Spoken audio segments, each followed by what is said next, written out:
pendengar dan juga penonton RRI.net. Saat ini kami tengah bersiaran di lobi utama Gedung Radio Republik Indonesia Batam dalam acara Obrolan Budaya. Hari ini berbicara soal tradisi budaya Syawal di Bandar Dunia Madani. Kota Batam memiliki tagline Kota Batam Bandar Dunia Madani. Nah, budaya Syawal beberapa hari ke depan kita akan menyongsong 1 Syawal 1444 Hijriah, tentu setelah 1 bulan merayakan puasa dan kemenangan itu harus dirayakan dengan tradisi-tradisi keislaman, bernilai-nilai islami. Untuk itu, narasumber kami yang sudah hadir pada kesempatan hari ini, yaitu pertama adalah Pak Dr. Siono MAG. Boleh dipakai mikrofonnya Pak Siono. Beliau merupakan Ketua Persatuan Mubalik Kota Batam. Ya, benar. Ya. Dan di samping beliau tidak kalah famous, terkenal di antara kalangan pejabat yang lainnya, yaitu Kepala Dinas Pariwisata dan Kebudayaan Kota Batam, Bapak Ardi Winata. Sarah, Pak Siono, selamat pagi para pendengar semuanya. Radio Republik Indonesia dimanapun berada, tentunya khususnya di Kota Batam. Ya, berbicara soal Syawal, apakah tradisi maaf-maafan halal bihalal menjadi sebuah tradisi yang memang punya konsep Islami atau itu hanya sekedar untuk satu daerah yang dikombinasikan dengan budaya Islam? Karena di beberapa daerah lainnya seperti misalnya di Jawa ada budaya masing-masing kayak geruduk Syawal dan segala macam begitu ya Pak Ustadz ya. Sebelum kita melihat ke unsur budayanya, nah kita akan ke Pak Siono. Pak Siono, Yuk. tradisi Syawal yang berbeda dong antara di Indonesia dengan di luar negeri. Iya. Nah itu seperti apa menyambut Syawal ini Pak Siono? Oke, Assalamualaikum warahmatullahi wabarakatuh. Prinsipnya bahwa di dalam, saya bicara konsep dulu, bahwasanya sebenarnya ya Islam dalam aspek sosial dan budaya itu ya bisa masuk kemana-mana. Jadi ada pergumulan antara Islam dan budaya lokal. Makanya dan ini menjadi concern dari para pengkaji Islam itu seperti itu. Ketika bicara tentang syariah, pasti dia akan bicara tentang budaya-budaya lokal. Yang sudah tertanam. Yang punya manfaat positif. Iya. Jadi kalau dalam konsep selain ibadah, selain akidah itu, ya roh-roh ajaran Islam itu bisa berkolaborasi dengan budaya lokal sepanjang tidak bertentangan dengan syariat. Oke. Ya, jadi ini prinsip utamanya demikian. Tapi kalau masalah akidah, masalah ibadah ya saklek itu seluruh dunia sama sholat itu kan, beda-beda sedikit persoalan perbedaan pemahaman saja ya. Ya akidah juga demikian. Tetapi begitu dalam konsep muamalah itu sangat lentur sekali, lentur sekali sepanjang tidak bertentangan dengan prinsip syariah itu jalan terus, ya, jalan terus. Makanya ya misalnya kalau di Indonesia bahkan mungkin di Batam juga saya perhatikan menjelang hari raya atau pas hari raya itu ada tradisi yang namanya ziarah kubur. Iya. Coba kita bicara Batam ya Pak Ardia, ada di Sungai Panas, di Temyang dan di mana tradisi ziarah kubur. Kan prinsipnya adalah ziarah kubur, itu ajaran Islam. Ya. Dan kemudian kalau Lebaran itu kalau kita ziarah kubur kan tidak bertentangan dengan syariat, bahkan itu kan bagus. Nah, gitulah. Kemudian ada lagi yang namanya tradisi Syawalan berkeliling. Itu kan itu ajaran Islamnya adalah silaturahim. Jabat tangan merontokkan dosa. Assalamualaikum doa. Bertemulah berkeliling-keliling dengan saudara dengan tetangga kanan kiri. Itu terjadi di bulan Syawal. Kan tidak ada persoalan, ada larangan. Apa kalau Syawal kita bersalaman emangnya? Kan tidak ada masalah. Nah itu jadi dan aspek-aspek yang lain untuk dalam rangka ini makanya ketika pergumulan antara Islam dan budaya itu sangat bagus sekali. Kemudian kalau di Jawa, ya di Jawa itu ada tradisi kupatan. Iya. Ya itu kan tradisi kupatan itu kan kaitannya dengan Lebaran kedua setelah puasa Syawal 6 hari, 7 hari kemudian itu Lebaran lagi. Iya. Begitulah kira-kira. Jadi sebenarnya kalau kita kaji itu ada pergumulan antara Islam sebagai ajaran dengan budaya, nah, selain akidah dan ibadah, ini lentur sekali. Bahkan mungkin di beberapa negara punya ciri khas masing-masing. Gitu ya pengantar konsepnya demikian. Oke, siap. Jadi ada pakemnya, ada kawinnya antara kearifan lokal kita dengan Islam yang tidak berbenturan. Betul. Itu tadi Pak Ustadz ya, Islam rahmatan lil alamin tadi. Iya, betul sekali. Nah, bicara soal Syawal. Syawal itu identik dengan secara harfiahnya apa Pak Ustadz? Sebenarnya Syawal ini sebenarnya kan bulan setelah di bulan Ramadan dan di situ di dalam Islam memang dianjurkan untuk puasa Syawal 6 hari, ya 6 hari, demikian. Toh tetapi tidak diwajibkan pada di awal bulan, kan Oke. demikian. Nah kemudian dalam konsep Islam di dalam negara kita, mungkin di Asia Tenggara ya, tradisi-tradisi setelah Lebaran itu apa namanya tradisi mudik itu kan juga tradisi di bulan Syawal juga. Ya. Jadi itu konsepnya ada silaturahmi juga, berbakti orang tua. Oke. Maka kalau kita kait-kaitkan semua apa yang tradisi di Indonesia, hampir semuanya itu bertumpu pada ajaran Islam. Maka Oke. ini di minggu ketiga, minggu keempat Ramadan, saya yakin udah banyak yang cuti nih, ya. Oh, Cuti. sudah. Udah banyak yang cuti, ya kan? Iya, Untuk iya. apa? Hormat orang tua, berbakti orang tua. Oke. Begitulah kira-kira.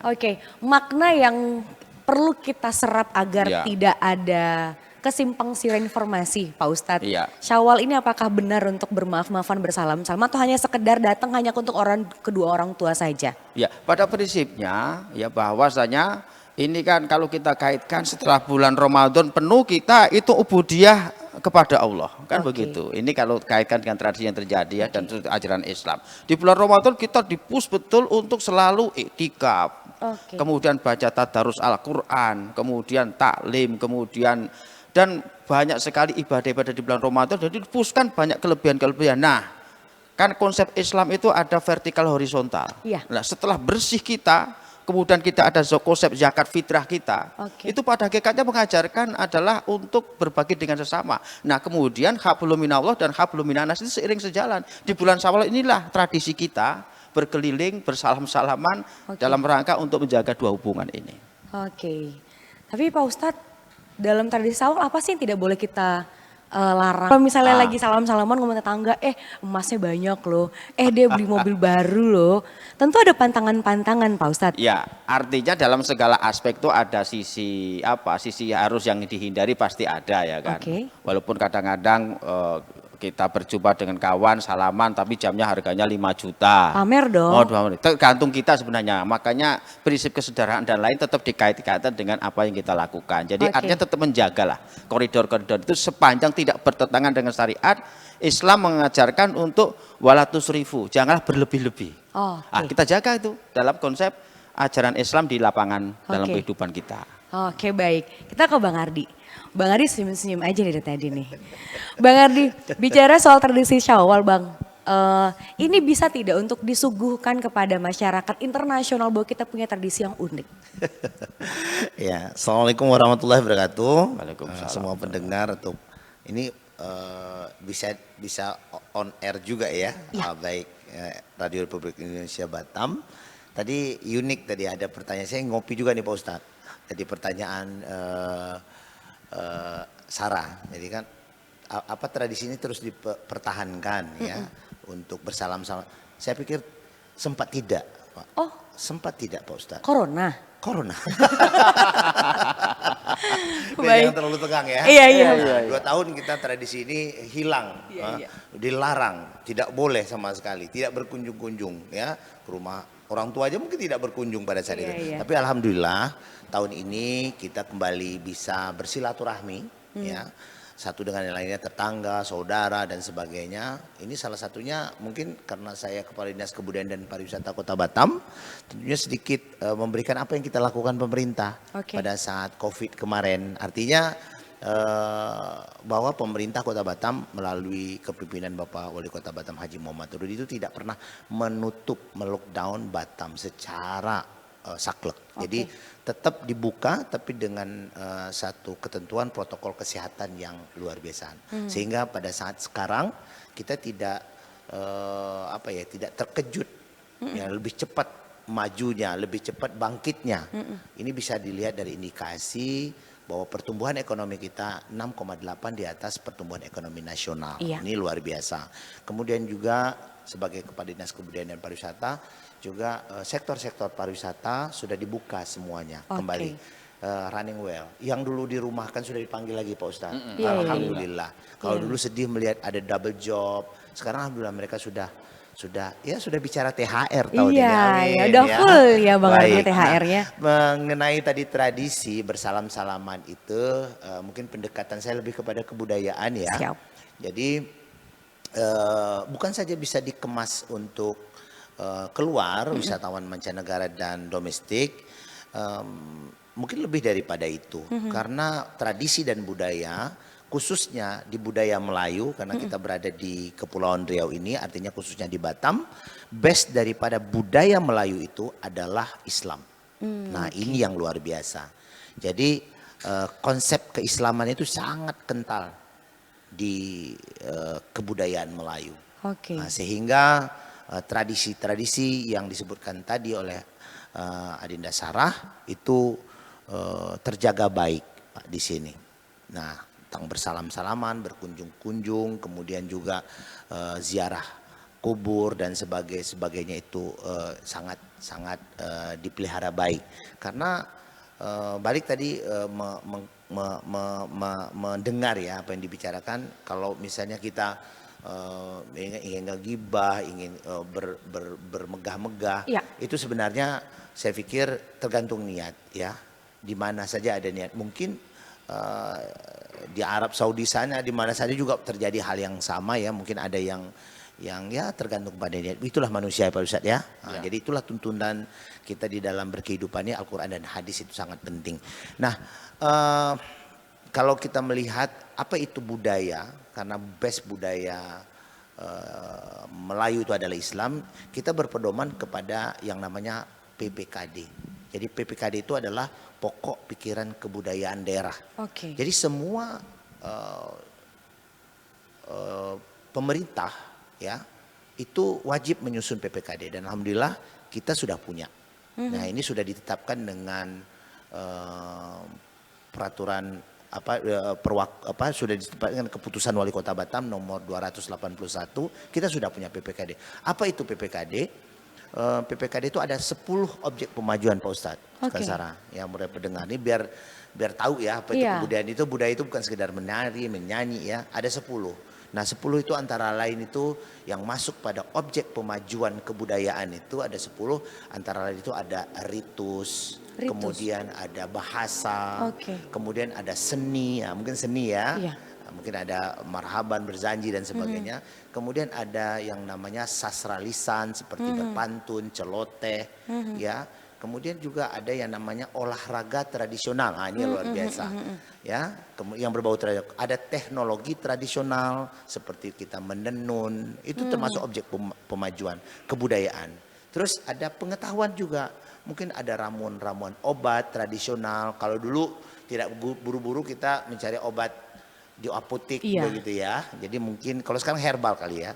Nah, mencari mungkin ada daun A, daun B, misalnya ada daun kelor, daun ini yang bisa menyembuhkan. Ada kunyit, sirih dan sebagainya. Itu termasuk objek kemajuan. Nah, namanya teknologi pengetahuan tradisional dan termasuk permainan rakyat. Nah, ini dia. Jadi kalau di bulan suci Ramadan, kemudian kita masuk sawan, banyak sekali tradisi-tradisi di dalam PPKD pemerintah Kota Batam yang sudah ditetapkan oleh Bapak Wali Kota Batam tersebut yang diakui ya. Seperti tadi yang saya bilang, ini seperti kita lihat antara lain kalau dalam bulan suci Ramadan itu antara lain kalau kita lihat di antara lain itu seperti tradisi kita hadroh, berzanji, itu masuk ya. Ini khataman Quran, nah itu masuk. Dan alhamdulillah insya Allah kita akan melaksanakan khataman Quran Pak Ustadz di Batam Wonderful Ramadan di dalam Bang Danum hari ini. Nah, nanti akan kita ada satu tradisi seperti itu. Dan banyak lagi tradisi yang lain. Ini saya lihat juga ada pengembangan. Jadi kalau di rumah-rumah sekarang untuk membangunkan sahur, anak-anak ada yang ikut berasrakal, berapa itu ya, untuk membangunkan. Nah, itu termasuk tradisi Pak Ustadz. Nah, jadi ini yang mungkin perlu kita tetapkan, kita atur dengan baik sehingga tidak ini Pak Ustadz, tidak melenceng lah ya kemana-mana. Artinya betul-betul bisa kita pertahankan tradisi yang luar biasa ini. Kalau tadi menyinggung Adinda Sarah, apa ini bisa dikonsumsi oleh pihak luar ya? Ini sangat bisa. Ya, sangat bisa. Seperti kalau bukan di bulan Syawal saja ada kurban, kita buat mungkin festival kurban dari Singapura, Malaysia berkorban di sini, berkurban seperti itu. Kalau bulan Idul Adha. Tapi dalam bulan Fitri ini bisa saja nanti tradisi-tradisi lain yang bisa kita kemas sebagai salah satu objek pemajuan kebudayaan seperti itu. Baik, kita ke Pak Ustadz Yunus lagi. Uniknya tradisi Syawal ini di Indonesia dilihat dari perspektif agama apa Pak Ustadz? Ya, yang pasti menariknya di Indonesia wabil khusus di Kota Batam ini bahwa memang ada, kalau saya compare dengan pernyataan beliau tadi, ada kesamaan antara nilai budaya dan nilai ajaran Islam itu sendiri, ya. Dan bahkan dikatakan tadi dalam PPKD ya, pokok pikiran kebudayaan daerah itu tadi bahwa memang base kita adalah base Muslim, Islam. Berarti connect di situ. Sangat menarik di situ. Makanya belum tentu tradisi kita ini ditemukan di tempat lain. Nah, dan tentu saja di tempat lain punya tradisi yang sesuai dengan konteksnya masing-masing, ya sepanjang tidak bertentangan dengan konsep syariat Islam itu sendiri. Maka saya katakan tadi situ ada beberapa hal yang memang menjadi ciri khas kita, ya. Ziarah kubur, kemudian salam-salaman antara Islam dan budaya ternyata connect di situ ya, connect antara Islam dan budayanya dan juga tradisi-tradisi yang lain. Bahkan kalau di Kota Batam ini mungkin untuk menambahkan itu ada festival apa ini Pak Kadis di setiap hari raya itu takbir keliling. Oke. Itu kan senapas sekali. Jadi rangkaiannya yang kita lihat Pak Ustadz ya. Islami sangat Islami sekali. Iya. Ya, Islami sekali. 3 atau 2 hari sebelum hari H itu mulai dari ziarah kubur, pawai takbir, baru puncaknya halal bihalal dengan Perintahnya salam-salaman Al-Quran tadi. jelas-jelas tuh bertakbir. Walitukabbirullaha ala mahadakum. Dan kemudian dalam hadis juga demikian. Nah kita pawai takbir keliling. Ya, insya Allah pemerintah Kota Batam akan Selalu menyelenggarakan itu. tahun ini. Jadi kan connect sekali ya antara Islam dan budaya di daerah kita ini. Tidak ada berbenturan sama sekali. Sama sekali tidak ada berbenturan. Ya. Baik, kalau kita lihat dari perspektifnya kepariwisataan, Bang Ardi, ternyata ada rangkaian ya Bang ya, dari mulai ziarah kubur, kemudian kita ke takbir, kita ke halal bihalal, gitu kan, Bang, ada 3. Nah, yang mana yang paling mencolok yang dinikmati oleh masyarakat secara eksistensinya? Iya, jadi begini. Baik, jadi banyak sekali ya. Kalau kita tadi pendekatan PPKD, ini mungkin pergi arah rumahnya sudah ada kan, ada ritus, tadi ada bahasa dan sebagainya. Ini ke seni ya, seni kemudian permainan rakyat dan sebagainya. Nah kalau kita lihat tadi bahwa ada rangkaian ziarah kubur, kemudian ada yang insya Allah di tahun ini kita akan kembali pawai takbir ya. Jadi boleh nanti himbauan seluruh masyarakat untuk menonton. Nah ini salah satu yang objek tontonan. Di samping mungkin syiar juga objek tontonan. Jadi nanti malam takbir itu ada pawai hias, kendaraan hias ya. Dan tema dari kendaraan hias itu semuanya Islami. Ada memperagakan masjid seperti miniatur Masjid Sultan Mahmud Riayat Shah. Ini bocoran nih sebenarnya nih. Ada Masjid Tanja ya. Dan banyak lagi, ada Museum Batam Raja Ali Haji yang memang Arab Timur Tengah juga. Jadi sangat erat nanti dengan Islamnya. Nah, kemudian juga setelah itu tadi ziarah kubur dan sebagainya. Ini tradisi-tradisi yang luar biasa. Nah, ada satu tahun ini kan Sarah, bahwa saya coba kan ada 7 likur ya. Nah, jadi ada lampu colok. Jadi bergembira kita menyambut. Karena kita bergembira menyambut bulan Suci Syawal, bulan kemenangan seperti itu. Jadi tahun ini juga kita akan buat festival lampu coloknya. Nah, di Batam di malam takbir, di malam takbir. Insya Allah dari Dinas Kebudayaan dan Pariwisata Kota Batam. Festival lampu colok itu Bang? Ya. Ide dari mana? Atau emang sudah pernah di zaman dahulu? Ya, dulu di kampung-kampung sering. Jadi kalau dalam kepariwisataan itu ada 3 hal yang perlu wajib ada. Kalau sebagai kota pariwisata. Jadi Bapak Wali Kota Batam Haji Muhammad itu mendedikasikan Batam sebagai kota pariwisata. Itu kita di setiap kota kita harus cek. Cek pertama aksesnya. Akses darat, laut, udara, maya. Maya artinya internet bisa di mana-mana. Nah, kalau Batam kita lihat luar biasa dibangun jalannya. Ya. infrastruktur jalannya. Ini sudah dalam konsep pariwisata. Kedua adalah amenitasnya.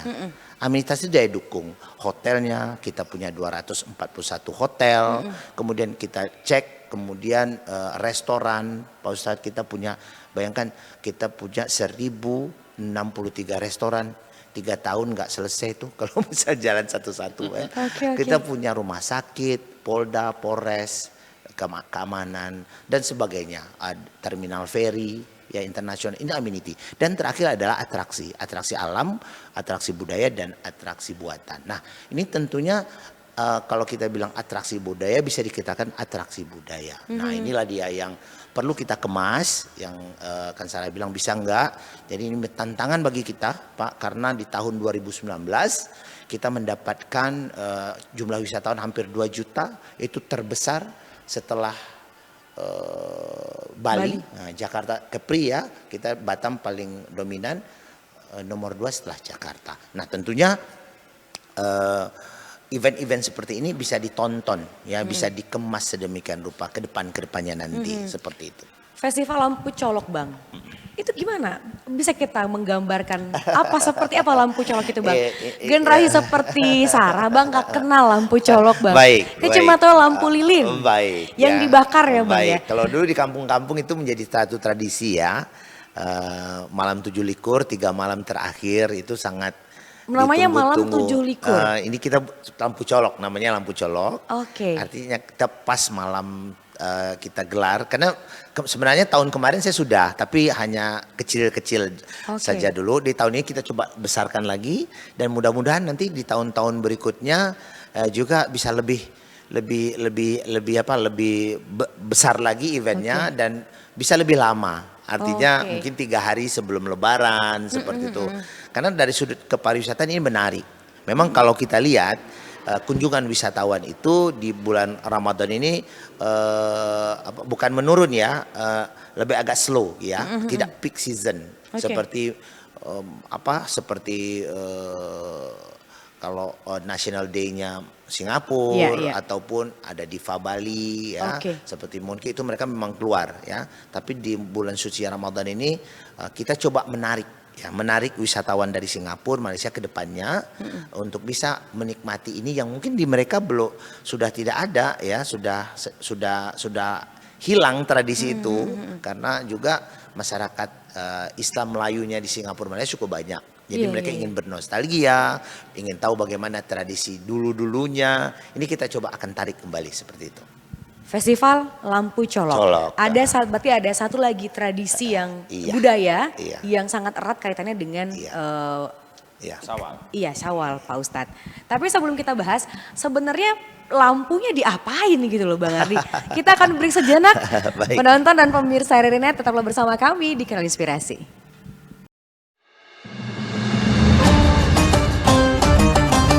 Assalamualaikum warahmatullahi wabarakatuh. Marhaban ya Ramadan. Bulan puasa menjadi bulan yang penuh maghfirah. Puasa adalah salah satu ibadah yang wajib dikerjakan umat Islam karena mengandung banyak berkah dan ampunan. Kita berharap puasa Ramadan dapat membentuk manusia yang bermartabat, meningkatkan kualitas iman dan takwa sehingga mampu menumbuhkan semangat toleransi, menjaga nilai-nilai moralitas dan menghargai kebinekaan dalam kehidupan bermasyarakat, berbangsa, dan bernegara. Saya Hendra Asmo, Direktur Utama LPP Radio Republik Indonesia, mengucapkan selamat menunaikan ibadah puasa 1444 Hijriah tahun 2023 Masehi. Wassalamualaikum warahmatullahi wabarakatuh.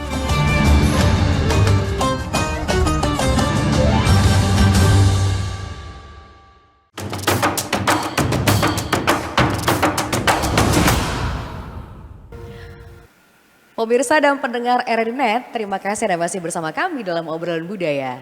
Berbicara soal tradisi Syawal di bulan Ramadan, kalau secara nasional semua orang tahu ketupat. Dan bahkan juga Asia Tenggara rata-rata tahu namanya ketupat. Nah nanti akan kita compare ke budaya Melayu. Di Melayu itu apa? Nah kembali kita ke Pak Ustadz. Pak Ustadz, kalau di Indonesia identitas ketupat itu kan jadi sebuah hal yang lumrah kita temui di rumah-rumah. Apa esensi keagamaan dari ketupat tersebut Pak Ustadz? Satu yang pasti saya melihat itu sebagai sebuah kreasi ya. Kreasi budaya. Kreasi budaya saat itu yang bicara tentang esensi daripada makna silaturahim lagi ya. Jadi kalau yang saya pahami ketupat itu asalnya bahwa itu biasanya saat itu di hari ke-7. Hari ke-7 artinya setelah puasa 6. Jadi kan ada semacam setelah puasa 6 selesai kita buka bersama lagi gitulah. Yang kedua memang saya perhatikan ada di tradisi di Jawa terutama dan di beberapa daerah itu kalau lebaran dia yang berdagang itu dia mencari dia merantau selama beberapa hari di lebaran itu dia mencari asal lah di kampung orang. Nah, berarti kalau puasa terakhir dia malah pergi dia. Ini beberapa daerah seperti itu ya. Ini kan bicara Indonesia ya. Jadi ketika akhir lebaran dia pergi merantau dia karena dianggap lebaran itu kan ramai dia. Jualan ini jualan itu laku semua. Habis itu setelah ke-6 dia pulang, ke-7 itu pulang. Jadi bisa berjumpa dengan keluarga kembali dengan makan ketupat itu sebagai lebaran ya bagi yang merantau. Jadi sebenarnya esensinya adalah antara Islam sebagai ajaran itu betul-betul diterapkan dalam konsep kehidupan itu saja. Jadi lebaran itu jadi bagi orang-orang yang merantau lebarannya ya ke-7 itu. Keliling lagi hari ke-7 itu sekaligus makan ketupat itu. Ini kalau saya perhatikan dari sejak saya kecil pengamat juga dan menjalani itu Pak Kadis ya. Jadi dengan demikian prinsipnya ini adalah esensinya sebenarnya ingin membumikan Islam di berbagai konteks yang berbeda-beda tadi. Silaturahmi dibumikan, kemudian saling memaafkan itu dibumikan sesuai dengan konteks budaya kita masing-masing dengan kondisi yang berbeda-beda. Kalau daerah kampung-kampung tertentu dia mungkin mungkin untuk mencari ekonomi agak susah dia merantau ke kota akhir Ramadan. Kemudian begitu seminggu lebaran dia balik lagi. Jadi membawa uang, kemudian dia lebaran lagi. Sekaligus bagi orang yang puasa 6 dia ikut untuk lebaran lagi, lebaran kecil-kecilan gitulah kira-kira. Kalau filosofi dari ketupat sendiri Pak Ustadz? Filosofinya barangkali mungkin orang budaya yang akan bicara itu. Oh gitu? Iya. Baiklah. Iya, akan bicara itu ya. Ya kira ada hubungannya dengan para wali? Iya, atau iya. hubungannya ada misalnya kayak ma'rifat, Iya. tauhid dan segala macam? Walaupun kata orang-orang tua saya itu membelah ini adalah dada itu harus betul-betul jadikan dada yang bagus itulah. Kabarnya begitu? Iya. Itu benar atau hanya Karena sekedar... memang sejak kecil saya diajarin bikin ketupat. Wajib bagi laki-laki wajib bisa bikin ketupat. Karena merangkai ketupat itu sulit Pak Ustadz. Sulit. Dan saya perlu emosi ilmu. kalau bikin ketupat itu Pak Ustadz. Mending beli aja deh kayak gitu. Ya, Tapi itu jadi- melatih kesabaran sebelum kita menang. Ya, bikin bisa ketupat. jadi seperti demikian. Saya dari kecil dari SD kamu harus bikin ketupat karena kamu laki-laki. Tapi cara membelahnya harus pakai pisau. Ada Oh, gitu. filosofinya adalah bahwasanya di lebaran itu betul-betul terbuka. Kalau dalam bahasa Al-Qur'annya fal ya'fu wal yasfahu. Betul-betul terbuka dada kita ya. Oke. Luas dada kita sehingga mau saling memaafkan tuh di situ. Iya. Jadi tidak ada masalah lagi dengan dada kita. Oke. Itulah filosofi orang-orang tua dulu mengajarkan saya betul-betul ajaran orang tua saya ini. Oh, siap, siap, Gitulah siap. kira-kira. Bang Ardi berarti ada filosofi kenapa dia miring? Karena itu menurutnya 4 kan Bang Ardi. Miring begini gitu loh. Kalau saya, Abang Sarah, lebih memikirkan bagaimana ya kita buat kompetisi Rangkai menganyam ketupat. Mungkin lebih ke sana. Jadi event lagi. Kalau Pak Kadis bikin, saya mau ikut. Iya. Orang lihat lagi. Iya. gitu kan. Kalau itu orang nggak ikutan Bang, karena emosi Bang. Ini kebetulan saya bisa buat ketupat, Pak. Saya juga bisa. Kita Saya bertanding bisa nanti, juga, Pak. Kita laki-laki ya. Enggak, kadang mikir gini, apa Ketupat itu kami banyak- anak zaman Ya. sekarang nih Bang Ardi dan juga Pak Ustadz nggak tahu gara-gara Ya, tutorial harusnya. Jadi begini, Ah. begini Sarah. Nah, ini balik lagi nih. Jadi kalau kebudayaan, ini kan budaya, Pak ya, Iya. budaya.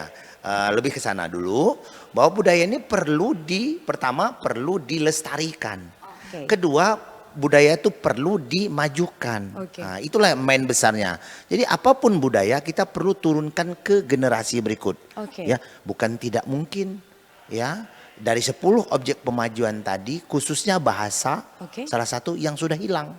Jadi banyak bahasa-bahasa sudah hilang. Oke. Jadi bahasa di Indonesia kalau tidak salah saya hampir 570-an lebih gitu. Ada juga yang sudah hilang ratusan juga. Oke. Nah begitu. Jadi budaya itu perlu dilestarikan artinya diturunkan. Nah itu salah satu tupoksi saya. Ya bagaimana tradisi-tradisi tadi yang dalam PPKD itu bisa terjaga, ya. Salah satu mungkin buat ketupat, tapi bakal nggak hilang. Kenapa? Karena masih ada sate Padang. Baik, Ya, siap Bang. soalnya kalau ingat lontong hilang ketupat. Lontong Iya, kan iya, nggak iya. dijaring ya. Iya, iya. Lebih ke sana. Jadi kalaupun kita bicara bahwa filosofi ketupat ya, kalau kita lihat itu baik. Artinya apapun yang bermanfaat itu kalau pendekatannya pasti baik. Oke. Kenapa? Itu ada kerjasama antara satu dijalin, kemudian ada satu sistem, kemudian ada cara ya, kemudian Oke. itu dijalin kemudian setelah dijalin tentunya merupakan satu kesatuan yang utuh gitu, Oke. saling membantu, kemudian di dalamnya isinya nasi yang bisa mengenyangkan. Jadi kita lebih pendekatan ke sana, Oke. sehingga ketupat itu bagus, baik. Ada nilai seninya, ada pengetahuannya seperti itu. Itulah ketupat, dan ketupat ini sudah luar biasa, sudah ya mendunia ya, karena di Singapura, di Malaysia juga mereka menunggu yang namanya ketupat. Jadi bulan Syawal itu sangat ditunggu ketupatnya, plus opor ya, jangan ketupat aja. Ada rendang ya, Oke. ada ada semua Iya. topping-toppingnya itu yang luar biasa ya Pak ya. Lagi puasa Seperti itu. kita Dan itu mengenai. ada cara merangkainya, Oke. kemudian itu diketatin rajut. Jadi rangkaian itu harus apa, kalau tidak nanti berasnya keluar. Keluar, ya, Kemudian meluber. berasnya ada khusus Iya, ya, berasnya lebih pulen. Kemudian cara memasaknya Iya. juga unik, cara mengisinya, bagaimana mengukurnya, bagaimana ketupat itu dikunci. Oke. Itu semua ada tekniknya, dan ini perlu diturunkan. Nah, Sarah kan menjadi satu hal yang Iya. menakutkan kalau Iya. menjaring itu ya. Nah, Iya. itu jangan sampai terjadi lagi, kita perlu ada pemajuan. Baik. Kemudian pelestarian, setelah lestari dimajukan. Mungkin ada ketupat jenis lain Pak. Kalau saya tahu ketupat bawang, kemudian ada Oke. ketupat Lembu. ketupat lembu ya. Begitu-begitu. Ketupat jagung. Ya begitu, bantal ya, kalau saya nggak salah. Mungkin ada ditemukan ketupat-ketupat yang lain. Nah ini objek yang saya bilang tadi, PPKD, kebudayaan itu perlu pelestarian, perlu pemajuan. Oke. Kalau kita lihat sekarang mungkin susah main enggrang. Iya. Atau di Melayu Pak itu namanya kaki bajang. Oh, iya, Kalau iya. dalam PPKD namanya itu permainan rakyat, kaki bajang ya, kaki bajang Pak. Mungkin dari kayu, kemudian dari kayu mungkin sulit dicari, kemudian sakit di kaki, mungkin itu sudah bisa dibuat sintetis dari plastik, mungkin dari apa, seperti lato-lato ya. Seperti itu. Jadi harus ada objek yang dilestarikan kemudian dimajukan. Tapi dia tidak akan budaya itu maju kalau tidak pernah dilestarikan. Nah, Iya. itu dia. Ya, salah satu mungkin ketupat yang harus kita tetap ajarkan kepada anak-anak kita, plus mungkin filosofinya. Mungkin kita tantang mereka untuk ini kan kearifan lokal, Ya. bagaimana menemukan apa yang baru gitu ya Pak. Pola baru. Pola baru dari ketupat tersebut, mungkin warnanya ya, Iya, iya, begitu iya. ya. Ada masuk namanya ekonomi kreatif, sentuhan kreativitas itu Baik. perlu kita dorong. Nah, plusnya apa? Plusnya tuh nanti bisa ini kita kemas jadi event Ya. lagi nih ya, bisa dikunjungi wisatawan, menambah jumlah wisatawan, length of stay, tentu spend of money mereka juga tinggi, tentu penghasilan asli daerah kita juga meningkat. Ya, kan untuk diketahui Pak Ustadz, teman semuanya, bahwa para pendengar RRI Net, bahwa PAD Kota Batam itu 24%-nya dari sektor pariwisata. Baik. Dari hotel, restoran, dan tempat hiburan. Seperti itu. Baik, Bang Ardi tadi sebelum break saya tanya bagaimana bentuk festival lampu colok? Ini menggelitik ya. Selalu hal-hal yang Nggak baru tahu, itu iya. Masyarakat Batam ini atau semua pun itu selalu excited hal-hal yang baru ya. Iya, iya. Alhamdulillah, ini luar biasa ini. Jadi pemikiran kita seperti Batam Wonderful Ramadan yang ada di Taman Dang Anum, awalnya juga kita small event. Nah, Oke. Alhamdulillah tahun ini sudah marketable, sudah ada konsep-konsep yang baik. Karena setiap event yang digelar siapapun itu annual. Jangan sekali buat terus tidak dilaksanakan lagi. Nah, harus terus setiap tahun dilaksanakan. Saya punya satu event Kenduri Seni Melayu namanya Pak KSM. Ustadz. Itu tidak pernah tidak digelar walaupun dalam masa Covid.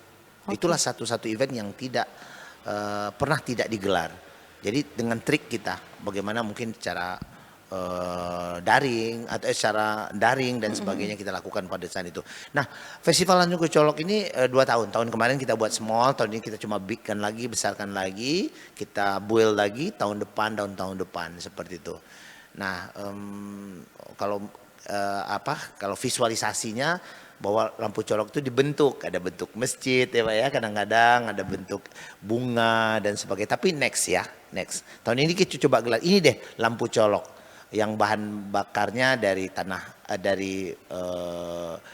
minyak tanah. Kemudian medianya itu kita ambil dari residu, dari kaleng dan sebagainya, kita manfaatkan dan sebagainya. Kita coba tampilkan ini. Ini dia budaya kita yang takut punah, punah. Ya, seperti itu deh.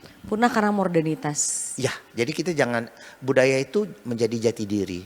Jadi kita punya jati diri. Nah, kalau di Kota Batam sebagai base-nya Islam dan Melayu itu Islam. Jadi kita harus terus mempertahankan itu.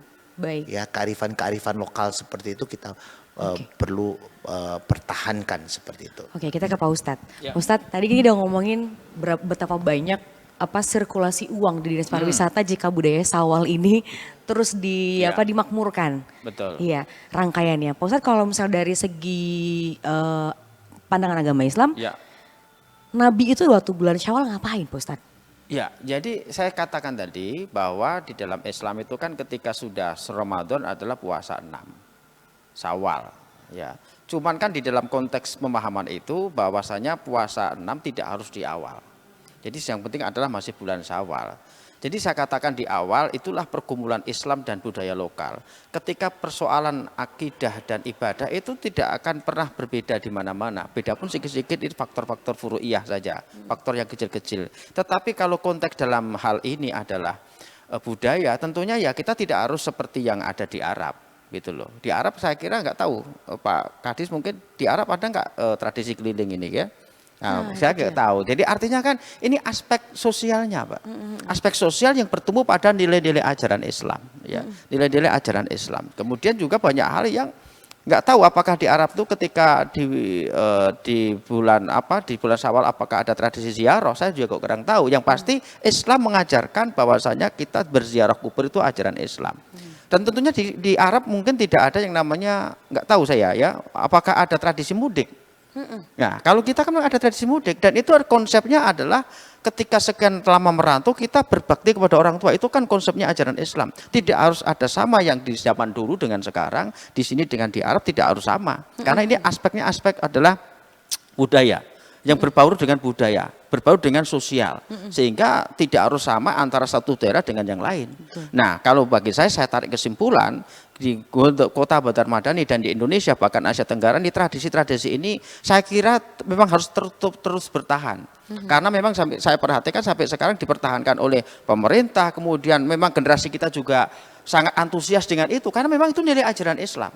Jadi saya kira tidak harus ada sama dengan satu daerah dengan daerah yang lain, dan konteks kita budaya yang sudah terjalan selama ini tetap kita pertahankan, dan memang generasi kita mewarisi itu terus ya. Generasi kita mewarisi itu, takbiran itu mewarisi, kemudian ziarah kubur juga mewarisi, tradisi salam-salaman juga mewarisi itu. Kalau itu menjadi ajaran Islam, hanya waktu dan tempat aja yang berbeda-beda. Menurut saya seperti itu. Hanya satu yang tidak mewarisi, Pak Ustadz. Apa itu? Orang yang mager. Malas gerak. Baik. Itu satu aja itu. Iya, itu masalahnya Pak Ustadz ya. Iya. Baik, pemirsa dan juga pendengar RRI.net, kalau tadi kita lihat dari perspektifnya Islam, kita akan ke Bang Ardi lagi. Bang Ardi, kalau dari pariwisata kita sudah melihat nilai keekonomiannya, kemudian juga berapa banyak imbas atau efek dominonya terhadap ekonomi. Bang, ketika Batam punya tagline, Batam Bandar Dunia Madani dan Modern. Ini kan ada suatu beban bahwa Madani itu kan kata dari Madinah. Nah, mengkombinasi budaya itu di Batam yang serba multikultural dan juga tidak mono ya Bang Ardinya, itu bagaimana cara-cara pemerintah? Ya, itu dia. Ini luar biasa pertanyaan ini. Menggelitik juga ini Pak Ustadz ya. Jadi kita berbangga ya tadi budaya Islam. Jadi pemerintah Kota Batam saja sekarang tagline-nya semangatnya adalah oleh Bapak Wali Kota Batam Haji Muhammad Nuril bilang ke Batam Kota Baru. Ya. Nah, di Batam Kota Baru.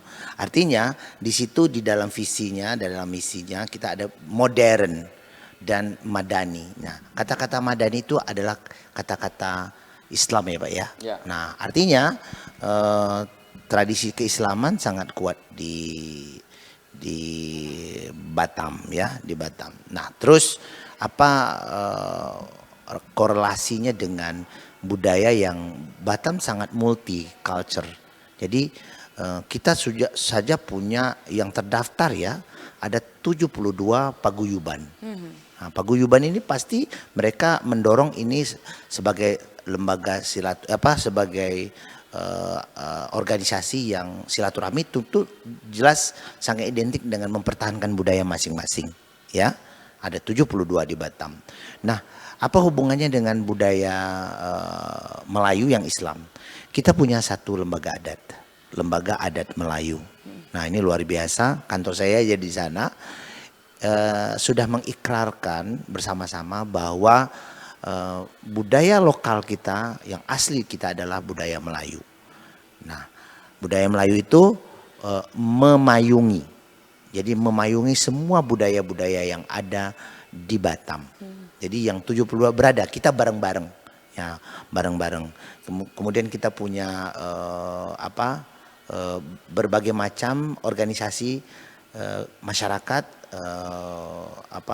forum ya, berbagai forum, baik itu agama, budaya, itu kita saling menghargai satu dengan lain. Kemudian saya juga untuk bagaimana budaya ini tetap lestari, kita punya beberapa event ya. Salah satu yang saya sebutkan tadi Kenduri Seni Melayu, tapi perform di sana bukan saja budaya Melayu. Ya, setiap tahun kita memberikan space and time, ruang dan waktu untuk budaya-budaya yang tampil. Di sana pernah tampil budaya jangan saja budaya Indonesia, dari luar negeri juga sudah tampil di sana. Yang selagi identik yang tidak bertentangan dengan budaya kita. Ya, budaya kita. Jadi ada dari teman-teman dari Jogja sudah hadir di sana dengan membawa tari-tari kolosalnya Jawa, kemudian dari Sunda dan sebagainya. Jadi punya event-event, dan ada event-event satelit yang lain yang juga kita gelar seperti Parade Budaya Nusantara, ada 2 kali. Pertama setiap tanggal 17 Agustus, kemudian kita lihat kan ada parade ya, ada parade, kemudian perform di panggung, kemudian kita punya satu lagi hari ulang tahun, hari jadi Kota Batam. Itu juga satu media untuk bisa menampilkan budaya-budaya. Di samping budaya-budaya yang lain ya, yang terus punya panggung untuk bisa diperform atau menampilkan di setiap kegiatan yang ada. Ini salah satu trik dan caranya, sehingga kita rukun satu dengan tidak pernah terjadi konflik-konflik budaya di Batam seperti itu. Baik, Bang, tradisi Sawal yang sudah masuk dalam annual event kita apa aja Bang? Ya, salah satu tadi Pawai Takbir. Oh, itu sudah masuk? Sudah masuk. Ya, Pawai Takbir ini sudah masuk, sudah menjadi budaya dan dikemas dengan mobil hias, dan itu dipertandingkan. Jadi sebagai rangsangan itu ada hadiahnya Pak. Jadi lebih menarik. Jadi ini juga himbauan, ini masih sempat ini kebutuhan bagi yang mau ikut silakan daftar, karena hadiahnya lumayan ya Pak. Bisa ganti menggantikan apa ya? Propertinya seperti itu. Itu salah satu ya. Nanti kita coba nanti colok seperti ini. Bang, kalau untuk di tingkat nasional gimana Bang? Kenapa? Sudah masuk di agendanya nasional. Ya, nasional mungkin dia punya agenda lain, ya, karena ini event-event yang ada di daerah, ya. Dan uniknya di Batam itu agendanya tidak perlu lama-lama untuk merencanakan. Jadi antara event, antara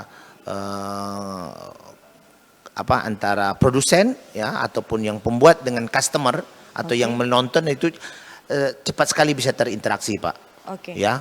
Seperti bazar-bazar yang ada, nggak perlu terlalu lama, 1 bulan itu sudah digelar, sudah ada yang nonton, ada yang beli dan sebagainya begitu. Jadi seperti itu kalau pelaksanaan kegiatan event-event yang ada di Batam. Baik, pendengar dan pemirsa RRI Net, nanti kita akan masuk ke sesi yang terakhir. Tetaplah bersama kami di Kanal Inspirasi.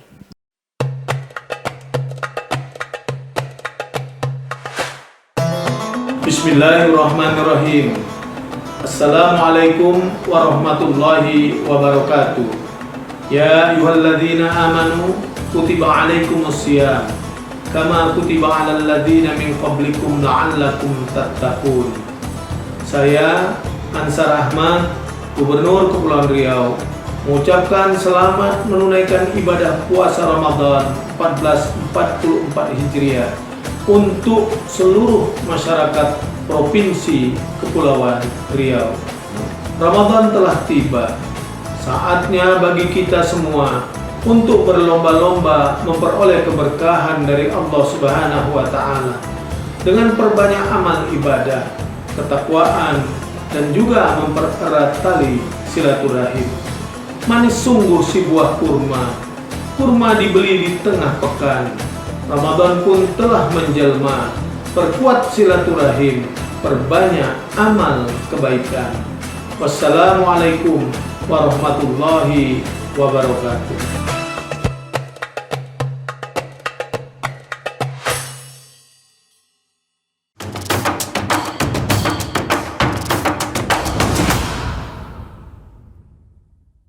Pendengar dan penonton RRI Net, terima kasih Anda masih bersama kami di 105,1 FM RRI Program 1 Batam. Dan masih dalam bersama obrolan budaya. Ya, tapi kalau dilihat dari dialog kata runut, ada puasa 6 ini disebut oleh Pak Ustadz. Iya betul. Di Melayu pun juga setelah puasa 6 yang lebih rame begitu Bang Ardia. Kayaknya kalau puasa setelah di 1 Syawal tuh kayaknya sepi ya. Kayak di Batam juga sepi ya Pak Ustadz ya. Iya, iya. Tapi setelah itu kan kita lanjut puasa lagi di puasa awal Syawal lalu baru Lebaran. Iya, betul. Nah itulah yang paling puncaknya, yang lebih rame. Itu maksudnya bagaimana nih Pak Ustadz? Jadi sebenarnya kan puasa 6 itu kan kalau memang di awal silahkan saja, tetapi kan sesuai dengan apa yang kita pahami bahwasanya boleh saja yang penting adalah di bulan Syawal. Oke. Jadi kaitannya dengan ketupat tadi kan hari pertama kah, adakah di beberapa daerah disebutkan mungkin di daerah Jawa, di daerah Bangkinang ya Pak ya, itu di hari yang ke-6 itu kan mungkin karena itu tadi sesuai dengan konteks yang ada gitu loh. Oke. Banyak yang perantau, ya kan? Banyak yang perantau baru balik, ya kan? Oke. Kemudian memang itulah kesempatan berjumpa dengan orang tua, kesempatan juga berjumpa dengan sanak saudara. Jadi sebenarnya, jadi saya katakan tadi, prinsip pertama kita dalam konteks sosial dan budaya itu sebenarnya bebas saja. Yang penting tidak melanggar daripada ketentuan agama itu. Itu paling poin kita pegang. Masalah variasi di lapangan sedikit berbeda-beda, hal yang biasa. Yang pasti masalah persoalan ketupat ini kan sebenarnya sudah menjadi sebuah bahkan bukan hanya di daerah kita saja, di Indonesia, di Asia Tenggara memiliki tentunya variasi yang berbeda-beda. Jadi artinya sebenarnya adalah berkali-kali saya sampaikan di berbagai forum bagaimana kita bisa membumikan nilai-nilai ajaran Islam itu sesuai dengan konteks budaya kita masing-masing, sesuai dengan konteks sosial, kemudian juga kehidupan masing-masing di tempat-tempat itu. Jadi artinya sangat luas sekali, ya tidak harus terpaku dengan ini harus seperti ini di sini, saya harus begini. Oh tidak, karena itu menyangkut di luar ibadah dan akidah. Jadi persoalan budaya lebih kepada apa? Kebudayaan yang dikembangkan di daerah masing-masing itu tadi. Oke. Ya. Pak Ustadz, etika apa yang perlu dijaga ketika kita bersilaturahmi ke rumah orang lain, ke Ya. tetangga kita?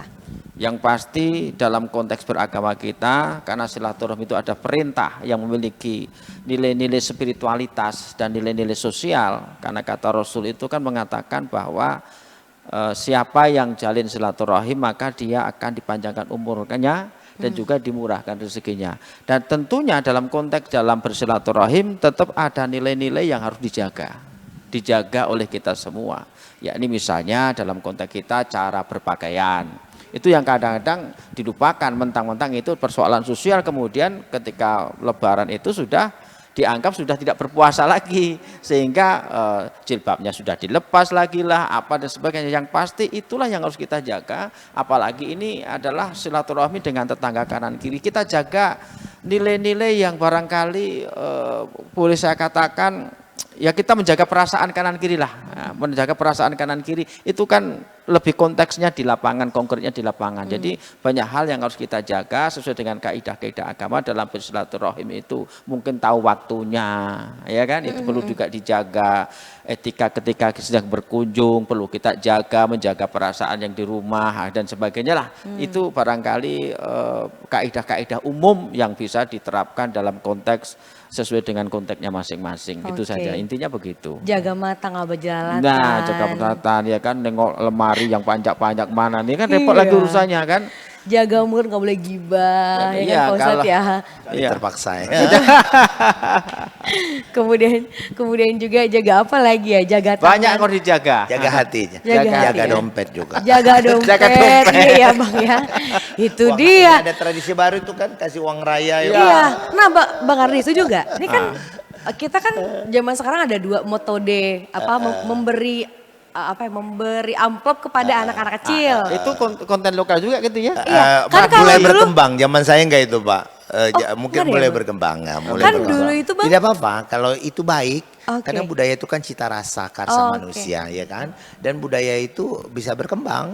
Kalau Oke. dipertahankan terus berkembang, kalau baik kenapa enggak? Iya. Tapi jangan dipaksain Iya gitu iya. kan. Nah kan Bang kalau Uang dulu tuh baru kan- ya. Iya. Penukaran Pakai uang apa? baru. Pakai amplop. Sekarang pakai QRIS. Gimana dong? Itu ada kan? Iya dong langsung. Ya, maka tadi abang bilang Sarah, Pak Ustadz, budaya itu dua, lestari, Oke. kemudian pemajuan. Itu Oke. mungkin itu salah satu pemajuan, ikut Iya, iya, kemajuan gitu. Iya, iya. Lestari, kemajuan. Iya, Ya, iya. seperti itu. Jadi kita memandang budaya begitu. Kalau dia tidak pernah ada dilestarikan, dia tidak akan pernah maju. Artinya budaya mungkin uang raya itu Iya, uang raya. terus dilestarikan ada setiap tahun. Mungkin berpikir bagaimana lebih efektif ya. Iya. Mungkin juga salah satu kena COVID kemarin ya kan. Iya. Pakai QR, jadi program pemerintah juga Iya jadinya. iya. Baik. Cuma malu juga kalau 1.000 ya, 2.000. Iya. QR, capek bayar ininya ya. Iya bener Bang. Jadi kan Abodemen. jadi sebuah budaya yang kita lestarikan. Nah tadi apa Bang? Peningkatan. Pemajuan ya. Harus pelestarian dulu. Dan kemudian pemajuan. baru pemajuan. Oke, siapa bilang Jadi budaya sebenarnya itu ada kuno? 6 Oke. Tapi yang gedenya itu aja. Pemajuan, pelestarian dulu. Dan pemajuan. Makanya kita punya museum sekarang, Sarah. Itu salah satu tempat bagaimana ini bisa dilestarikan dulu. Silakan nanti untuk dimajukan. Oke. Museum Batam Raja Leaji itu banyak sekali objek-objek budaya yang ada di sana. Bang, Pak Wali halal bihalal nggak sih Bang tahun ini? Kenapa? Pak Wali sama Pak Wakil halal bihalal nggak sih Bang tahun ini? Kenapa? Pak Wali sama Pak Wakil tahun ini halal bihalal nggak? Menurut himbauan. Nah, jadi kita oke. himbauan, kita ikut aturan pemerintah. Oke, Seperti tidak saya ASN ya, Pak. ASN itu tidak boleh buka bersama seperti oke. itu. Jadi kita ikut pemerintah ya. Kalau misalnya di hall dulu misalnya dilarang, kita tidak ikut. Jadi sesuai dengan Baik. ketentuan lah ya. Baik. Saya yang menarik tadi itu yang puasa 6 tadi Pak Zara. Ya, puasa 6 itu di tradisi Melayu sebenarnya agak sedikit bukan berbeda ya. Kalau saya maunya dua-dua lebaran pertama dengan lebaran puasa 6 biar rame-rame terus ya. Tapi kalau di kampung sampai sebulan loh Pak ya. Iya. Karena mungkin Ngerasain. saya berpikir begini Pak Ustaz, salah satu betul mungkin pendekatan sosialnya bahwa puasa 6 itu mengakomodir ya yang perantau ya Pak ya. Betul. Ya, perantau dan sebagainya. Mungkin juga salah satunya ini mungkin porsinya Pak Ustaz ya, bahwa puasa di bulan Syawal itu seperti puasa 1 tahun ya Pak Ustaz ya. Iya, Nah, kalau saya nggak salah. Jadi begitu bergembiranya kalau kita bisa menyelesaikan puasa Syawal itu. Baik. Mungkin itu salah satu ya. Pak Ustadz mungkin ucapan untuk teman-teman kita yang sebentar lagi akan merayakan kemenangan. Silakan Pak Ya, Ustadz. yang pasti kita tetap istiqomah di dalam bulan puasa. Jadi kegembiraan kita itu kegembiraan memang kita merayakan kemenangan, Oke. akan kemenangan. Tetapi ingat bahwasanya ini 10 terakhir ini perbanyaklah. Justru disitulah banyak-banyak dekat dengan Allah Subhanahu wa Amin. taala, jangan Oke. ya silahkan saja mau berbelanja sana Amin. sini itu iya karena itu mengangkat ekonomi kita juga. Betul. Memang kita boleh juga kok pakai baju baru. Oke. Boleh kok pakai sesuatu yang baru boleh, tetapi ingat ini adalah waktu-waktu yang mustajab. Mustajab di 10 terakhir. Ini kita gunakan sebesar-besarnya untuk pendekatan diri kepada Allah, dan nanti ketika sudah lebaran, apa yang disampaikan beliau tadi, ya lo kita sama-sama nikmatilah tradisi Islam di kita ini ya, tradisi Baik. lebaran di daerah kita ini, sambil itu ibadah dan itu ada nilai-nilai sosial persaudaraan. Iya, Baik. iya. Jangan tradisi THR tuh beli habis Iya. habis baju aja ya, Pak ya. Iya. Bang, Simpan Bang, THR ya, terakhir. tradisi THR. Terakhir himbauan Bang pada masyarakat. Heeh. Sebelum kami closing. Iya, jadi alhamdulillah insya Allah kita pendengar, penonton, pemirsa RRI Net, insya Allah kita akan segera menuju ke bulan Syawal, bulan kemenangan. Jadi saya follow Pak Ustadz tadi, ini 10 bulan terakhir ya, tingkatkan amal dan sebagainya, dan jaga tradisi. Nah, jadi sebagai Kepala Dinas Kebudayaan dan Pariwisata, jangan hilangkan tradisi. Baik, Nah, siap. ayo kita nanti bertakbir ya, ikuti pawai takbir dengan tertib, nikmati lampu colok yang akan di apa, dan jangan lupa berkunjung ke kuliner-kuliner otentik Melayu, Baik, Islami baik. di Taman Dang Anom. Siap. Jadi tetap kita menjalankan ibadah lebih getol lagi, tapi tradisi-tradisi yang baik, yang Islami, Ya. kemudian silaturahmi tetap harus kita tingkatkan sampai dengan bulan Syawal. Apa perlu di bulan, jangan hanya bulan Syawal, mulai dari bulan Muharram, Safar, Rabiul Awal, Rabiul Akhir, Jamadil Awal, Jamadil Akhir, Rajab, Saban, Ramadan, Iya, Dzulqa'dah, 12 Dzulhijjah. pokoknya Semua Bang. harus Ya, ramai siap, terus lah siap Bang, biar siap. banyak orang ke Batam. Iya. Baik, terima Seperti kasih itu. banyak Pak Terima Kadis kasih Pariwisata dan kembali, Kebudayaan Kota Sarah, Batam, Bang yang Ari cantik Winata, banget pagi ini. dan Ya. juga Pak Siono yang merupakan Ketua Persatuan Mubalik Kota Batam, dan pendengar serta pemirsa RRI Net, berbicara soal budaya kita lestarikan dari sekarang karena itu akan yang tengah dititipkan oleh anak cucu kita kepada kita, ya. Dan atas nama seluruh kerabat kerja yang bertugas, saya Sarah Hussein pamit, sampai jumpa.